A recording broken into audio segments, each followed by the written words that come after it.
If we want to edit this text over here, we simply have to click on it. Then we see that we are in the heading widget. We have the content settings over here, the title over here. We can edit it with AI from over here.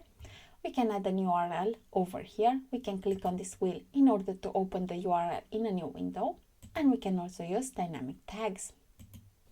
And we have the HTML tag over here.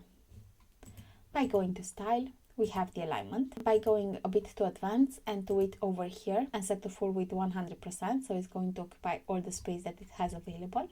And go back to style. Now see the alignment settings. Typography, we can use global fonts from over here or custom typography from over here. Font family from over here. The size, we can change from pixels to something else from over here. The weight, if we want to transform it, if we want to add a style like italic, if we want to add a decoration,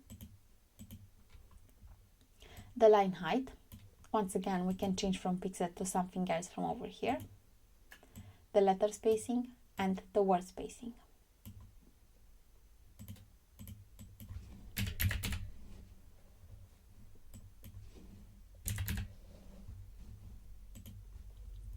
We have text stroke from over here, the size from over here and the color from over here. We can always click on this icon to go back to default.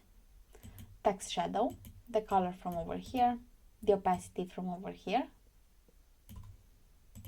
the blur, horizontal distance and vertical distance. And we also have the blend mode.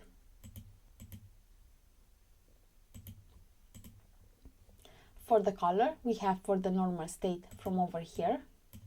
We can also use a global color from over here. And for the hover state, the color from over here, like so. And the transition duration, let's click for the shadow to back to default. There we go.